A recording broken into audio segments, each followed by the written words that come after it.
Hello, എന്നാ ഉണ്ടെന്ന് വിശേഷം? എല്ലാവർക്കും സുഖമല്ലേ? അപ്പോൾ ഇന്ന് എന്താ ചെയ്യേണ്ടതെന്ന് ഓർത്തുകൊണ്ടിരുന്നപ്പോഴാണ് പനീർ കണ്ടപ്പോഴേ എൻ്റെ മുഖത്തുള്ള വലിയൊരു കുരുവാണ് എനിക്ക് ഓർമ്മ വന്നത്. എന്നാലും വേണ്ടില്ല, പനീർ ഇന്ന് നമുക്ക് നല്ലൊരു ഗ്രേവി ഉണ്ടാക്കാം.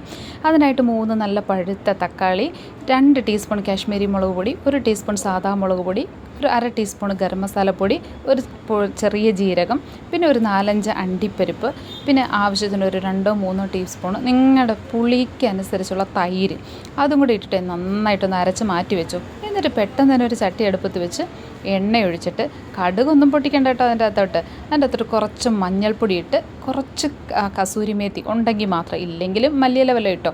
എന്നിട്ട് പൊട്ടിച്ച് അങ്ങനെയേ നമ്മുടെ പനീർ എടുത്തിട്ട് സോട്ട് ചെയ്ത്, അധികം വേവിക്കുകയോ മുരിയോ ഒന്നും വേണ്ട, ജസ്റ്റ് ഒന്ന് സോട്ട് ചെയ്ത് അത് എണ്ണയിൽ നിന്നൊന്ന് മാറ്റിയെടുക്കുക.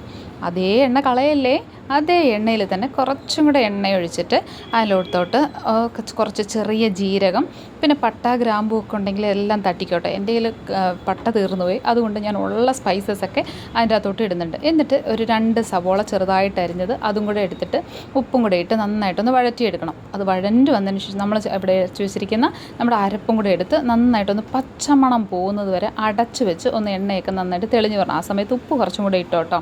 എന്നിട്ടൊന്ന് അടച്ച് വെച്ചിട്ട് ഒരു 10 മിനിറ്റ് കഴിഞ്ഞ് എടുത്ത് നോക്കുമ്പോൾ നല്ല എണ്ണയൊക്കെ തെളിഞ്ഞ് അടിപൊളിയായിട്ട് അതിൻ്റെ പച്ചമണമൊക്കെ മാറി സെറ്റായിരിക്കും. ആ സെറ്റായിട്ടിരിക്കുന്നതിലേക്ക് നമ്മൾ സോട്ട് ചെയ്ത് വെച്ചിരിക്കുന്ന നമ്മുടെ പനീർ അങ്ങോട്ട് എടുത്തിട്ട് കൊടുക്കുക. എന്നാ രസവും മണവുമാണെന്ന് പറയുമോ ഈ ഒരു സമയത്ത്. എന്നിട്ട് നന്നായിട്ട് ഒന്ന് ഇളക്കി കൊടുത്തതിന് ശേഷം ആ മിക്സി ഒന്ന് ഇതാക്കിയിട്ട് കഴുകിയിട്ട് വെള്ളവും കൂടെ അതിൻ്റെ അകത്തോട്ട് ഒഴിച്ചു കൊടുക്കുക. ആവശ്യത്തിന് വെള്ളം, നിങ്ങൾക്ക് എത്രയാണോ ഗ്രേവി വേണ്ടത് അതിനനുസരിച്ച്. പിന്നെ ഈ ഒരു സമയത്ത് ഉപ്പ് നോക്കുക, ഉപ്പും കൂടെ ആവശ്യത്തിന് ഇട്ട് കൊടുക്കുക. ഒന്ന് അടച്ചു വെക്കുക കേട്ടോ. ആ സമയം കൊണ്ട് ചപ്പാത്തിയോ ദോശയോ അപ്പവോ ചോറോ എന്താണെന്ന് വെച്ചാൽ അത് റെഡിയാക്കിക്കോ. ഞാനിവിടെ ഇന്ന് രാത്രി ദോശയ്ക്ക് ഉണ്ടാക്കിയിട്ട് വേണം ഇത് ചെയ്യാൻ. അപ്പോൾ നിങ്ങളെ കഴിപ്പിച്ചും കൂടെ കാണിക്കണ്ടേ, അതുകൊണ്ടാണ് ഞാൻ പെട്ടെന്ന് ഈ കാണിച്ചുകൊണ്ടിരിക്കുന്നത്. അപ്പോൾ ദോശ ചുട്ട് ഇവിടെ മാറ്റി വെക്കുന്ന സമയം കൊണ്ട് നമ്മുടെ ഗ്രേവി ഇവിടെ സെറ്റായിട്ടുണ്ട് കേട്ടോ. നല്ല എണ്ണയൊക്കെ തെളിഞ്ഞ് അടിപൊളിയായിട്ട്. ഞാനൊരു സമയം എടുത്തതിനനുസരിച്ച് ഒരു 10 മിനിറ്റ് അത്രയും മാത്രം മതി ഒരു ഗ്രേവി തയ്യാറാക്കിയെടുക്കാം.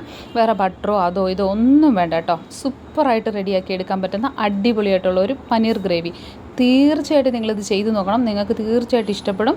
ഇഷ്ടപ്പെട്ട വീഡിയോ ലൈക്ക് ചെയ്യാനും ഷെയർ ചെയ്യാനും കമൻറ്റ് ചെയ്യാനും മറക്കരുത്. എൻ്റെ വീഡിയോ കണ്ടിട്ട് നിങ്ങൾ ട്രൈ ചെയ്ത് നോക്കുവാണെങ്കിൽ പ്ലീസ് ഒന്ന് കമൻറ്റും കൂടി ഇട്ടേക്കണം കേട്ടോ. അപ്പോൾ അടുത്തത് ഞാൻ നിങ്ങളെ കൊതിപ്പിക്കാൻ റെഡി. കൊതിയാകുന്നുണ്ടോ എന്ന് എനിക്കറിയില്ല, പക്ഷേ അടിപൊളി ടേസ്റ്റായിരുന്നു, ഒരു രക്ഷയില്ല. അപ്പോൾ തീർച്ചയായിട്ടും പനീർ മേടിച്ച് ഇന്ന് തന്നെ നിങ്ങൾ ഉണ്ടാക്കി നോക്കുക. നിങ്ങളുടെ ഫീഡ്ബാക്ക് അറിയിക്കാൻ മറക്കല്ലേ. അപ്പോൾ നല്ല സോഫ്റ്റായിട്ടുള്ള പനീറൊക്കെ കഴിച്ച് ഞാൻ കിടന്നുറങ്ങുക. പോയി വരാൻ ടാറ്റാ ബൈ ബൈ. സബ് ചെയ്യണേ.